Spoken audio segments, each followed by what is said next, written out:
सास की जादुई शक्ति। कौशल्या ने एक रात सपना देखा।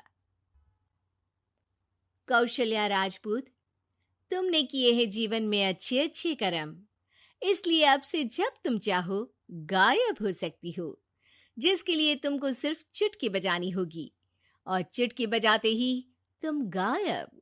बस एक बात का ध्यान रखना, जहां तुमने कोई गलत काम किया तुमसे ये शक्ति वापस ले ली जाएगी। कौशल्या की नींद टूट जाती है। ये कैसा सपना था? गायब हो जाऊंगी मतलब? हे भगवान, कंबल ओढ़ के सो जाती हूँ, सपना कंबल के अंदर नहीं घुस पाएगा। कौशल्या डर के मारे कंबल ओढ़ के सो जाती है। सुबह कौशल्या मंदिर जाने लगती है। अरे बहू, जल्दी चल, भिखारियों को खाना भी तो खिलाना है। हाँ माँ जी, अभी आई। आज तो खीर और पूरी बने हैं, सब खुश हो जाएंगे। दोनों सास बहू कार से खाने का सामान लेकर मंदिर पहुंचते हैं और भगवान की आराधना के बाद मंदिर के बाहर बैठी भिखारियों को खाना खिलाने लगते हैं। दीदी, आप हर हफ्ते आते हो, इतना सारा करते हो हम लोगों के लिए। मैं आपके लिए रोज अलग से दुआ मांगता हूँ। ये तो फर्ज है हमारा। दीदी, थोड़ी पैसों की मदद हो जाती तो अच्छा होता। बड़े चौराहे पे मेरी बीवी भीख मांगती है, उसका इलाज करवाना है, 100-200 रुपए लग जाएंगे। कौशल्या उसी वक्त भिखारी को 500 का नोट दे देती है और दोनों सास बहू वहां से लौटने लगती हैं। तभी कौशल्या को कोई शंका होती है। अब बहू रुक, तो मैं अभी आई। कौशल्या वापस वहीं जाती है तो देखती है कि भिखारी वहां है ही नहीं। कौशल्या को रात का सपना याद आता है। वो चुटकी बजा के गायब हो जाती है और सीधे भिखारी के पास पहुंचती है, पर भिखारी को वो दिखाई नहीं देती। कौशल्या देखती है कि भिखारी उन पैसों से शराब खरीद रहा है और कौशल्या उसे वहीं एक चाटा मारती है। अरे कौन है बे? एक और चाटा पड़ता है। अरे कौन है? कौन है? हिम्मत है तो सामने आओ। भिखारी को झूठ बोलने पर तड़ातड़ चांटे पड़ते हैं। वो वहां से भाग खड़ा होता है। कौशल्या चुटकी बजा के वापस बहू के पास आ जाती है और मन ही मन सोचती है, ऐसे तो मैं कितने गलत काम रोक सकती हूँ, कितनी ताकतवर हूँ मैं, किसी को पता भी नहीं चलेगा। सासू माँ, आप क्या सोच रही हो? अब कुछ नहीं, कुछ भी तो नहीं। ठीक है, मुझे ना थोड़े पैसों की जरूरत थी।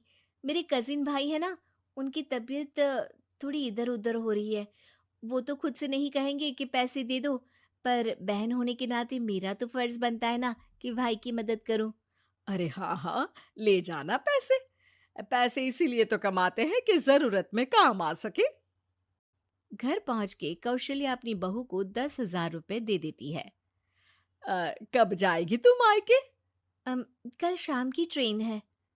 दोनों काम में लग जाती हैं। तभी काम वाली दीदी वहां आती है। आज ना मैं आप लोगों के लिए पनीर बनाऊंगी। ठीक है, मंगवा लेती हूँ पनीर।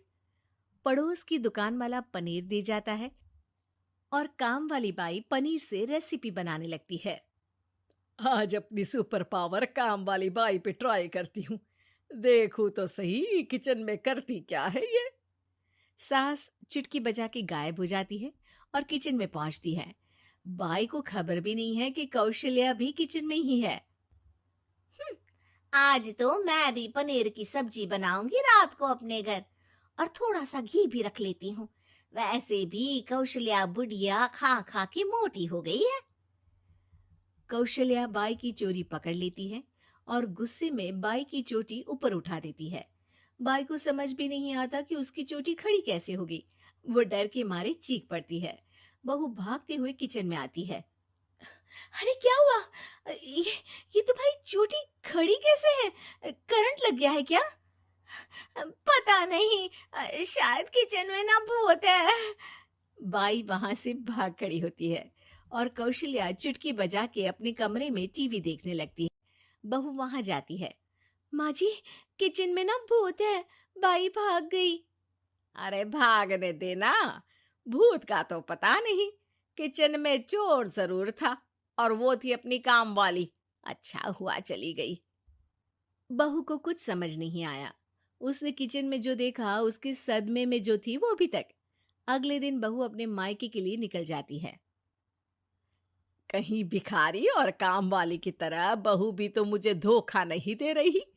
अरे कहीं वो पैसे ले जाके शॉपिंग तो नहीं करने वाली ना। अभी पता लगाती हूँ। मुझसे कुछ छिपा है भला। जैसे भगवान सब देख रहा है वैसे ही मैं भी सब देख रही हूँ। सास को अपनी शक्ति पर घमंड आ गया था। वो अब अच्छे काम करने की जगह अपनी शक्ति का इस्तेमाल खुद का शक मिटाने के लिए कर रही थी। वो चुटकी बजाती ही बहू के मायके चली जाती है। भैया, आपने बताया क्यों नहीं कि इतनी तबीयत खराब है? अरे तेरी सास बूढ़ी हो गई है, इतना भला काम करती है, उनकी मदद कौन करता है? यहाँ तो और भी लोग हैं ना। भैया, मेरे पास कुछ पैसे हैं, आप दूसरे डॉक्टर को दिखा दीजिए ना। अरे मुझे लगता है कि मेरा टाइम आ गया है, मुझे जाना होगा। कमरे में भाई की आत्मा को लेने यमदूत आ चुके थे।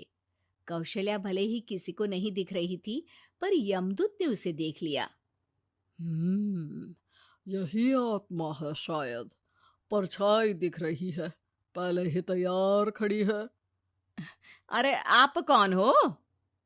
यमराज का नाम सुना है? हैं? आप यमराज हो क्या? नहीं, हम उनके यहाँ जॉब करते हैं, आत्मा उठा के ले जाते हैं डिलीवरी वाले। चलो अब तुम्हारा टाइम पूरा हो गया।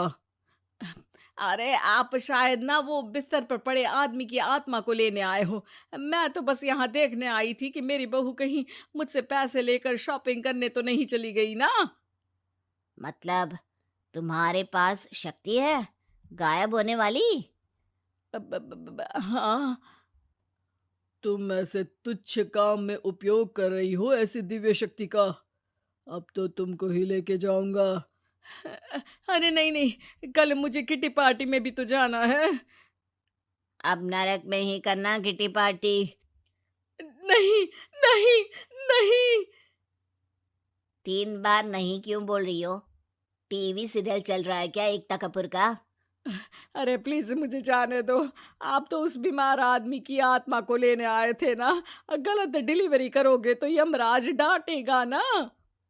बात तो सही कर रही हो, पर हमको उस पे दया आ गई।